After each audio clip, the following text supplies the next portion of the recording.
E aí, gente bonita, gente querida! Perguntinha, você conhece o Pedro? Aquele que na água teve medo?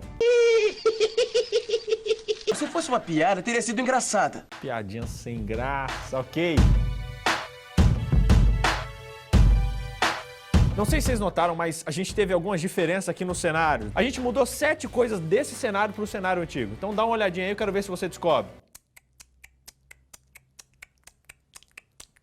Descobriu? Achou? Coloca nos comentários sua resposta que você vai ganhar... Ah, tá. A crise tá pegando, chegou no nosso vlog também. Mas vamos lá. Agora a gente vai conhecer uma figura famosíssima no livro de Mateus. Quem? Mateus? Não. Pedro. E eu te pergunto, aonde você vai quando quer conhecer uma pessoa?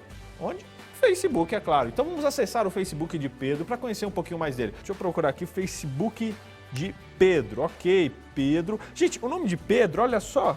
O nome dele era Simão e foi mudado por Jesus para Cefas, traduzindo Pedro. Pedro nasceu numa cidade chamada Betsaida. Interessante, perto de Jerusalém. Pedro era casado, olha, diz que ele tinha uma sogra. Para ter sogra, ele tinha que ter esposa. Falar em sogra, eu quero mandar um beijo para todas as sogras do Brasil, beijo para minha sogra também, muito querida. Gente, São Paulo, minha sogra morava tão perto que ela ia de Havaiana para casa. Hoje ela vem de mala, coisa complicada, mas tudo bem. Beijo, te amo, querido. Vamos ver aqui, profissão, pescador. Pedro era pescador. Gente, pescar era uma atividade simples naquela época, né? Feito por pessoas que não tinham muito prestígio, mas era uma atividade de Pedro. Tinha um irmão chamado André, que era discípulo também. Pedro fazia parte de um grupo especial, próximo de Jesus, composto por Pedro, Tiago e João. A história de Pedro tem capítulos muito interessantes. Um deles é descrito lá em Mateus, no capítulo 16. Jesus chegou um dia e perguntou para os discípulos, quem as pessoas dizem que eu sou? E eles responderam, uns dizem que você é a encarnação de João Batista, outros dizem que é Elias, outros dizem que você é Jeremias. E aí Jesus foi mais direto para os discípulos e disse assim, e vocês? Quem vocês dizem que eu sou? Nessa hora, Pedro olhou para Jesus e respondeu, tu és o Cristo, Filho do Deus vivo. Gente, essa parte me impressiona, sabe por quê? Porque e se Jesus perguntasse para mim e para você hoje, quem ele é para nós? Não adiantaria responder, não, para o pastor da minha igreja, Jesus é isso. Não, para minha mãe, Jesus é isso. Não. Quem é Jesus para você? Se você nasceu na igreja, é claro que a gente nasceu no hospital, né?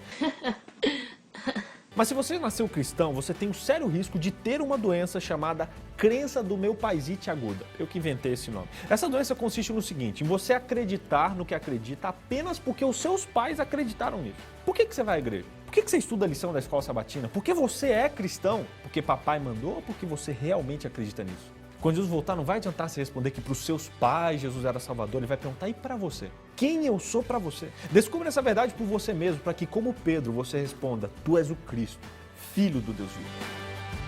Na continuação do texto de Mateus 16, Jesus diz que sobre essa pedra ele edificaria a sua igreja. Alguns traduzem erroneamente esse texto como que Jesus dizendo que sobre Pedro essa igreja seria construída, mas na verdade Jesus estava fazendo um trocadilho que tinha por objetivo dizer que Pedro seria um íntimo ajudador de Cristo nessa missão e de que sobre a pedra, que é Cristo, esse discípulo seria um instrumento para edificar essa igreja. A igreja de Deus ela é composta por homens, mas ela é fundamentada em Cristo Jesus. Nunca, jamais, em hipótese alguma, coloque homens acima de Cristo. Em mais de 2000 anos, essa receita nunca deu certo. Uma prova de que Pedro era humano é que no mesmo capítulo, em alguns versículos depois, o mesmo Pedro que foi usado por Deus para revelar que Jesus era o Messias, foi usado por Satanás para tentar deturpar a missão de Cristo. Não entrava na cabeça de Pedro que Jesus ia morrer.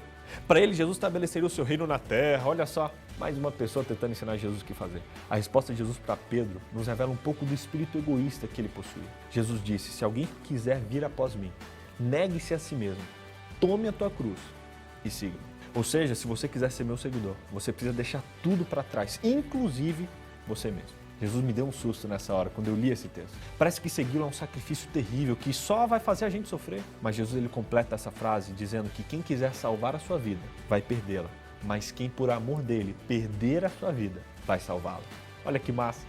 Quer encontrar felicidade? Perca a sua vida por Jesus. Uma outra cena que a lição cita é que Pedro foi testemunha de quando Moisés e Elias apareceram na transfiguração para motivar Jesus. Ele viu isso.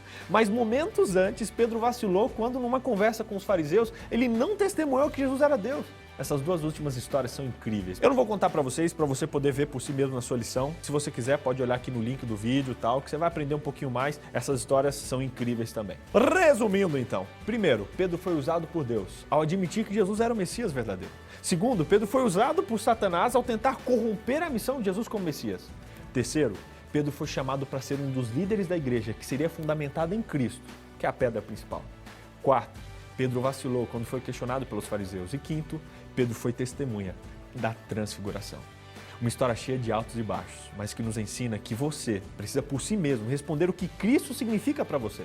Ela nos ensina de que a linha entre ser usado por Deus e pelo inimigo é muito tênue. Por isso a gente tem que se apegar a Deus e vigiar em todo momento. E essa lição nos mostra que nós devemos ser fiéis, seja onde quer que nós estejamos. E é isso. Valeu, pessoal. A gente se vê semana que vem. Deixa eu ver se eu acho alguns personagens da Bíblia aqui. Facebook de Adão. Elias deve estar com o perfil ativo ainda. Moisés era rico quando era criança, não é possível que não tinha um Facebook. Bem, eu quero mandar um conselho aí para os meus amigos do Brasil. Estudem a lição, assistam os vídeos, compartilhem, curtam, isso é muito importante. É verdade, sério mesmo. Quero mandar um grande abraço para o meu amigão Victor BJ. É nóis, garoto.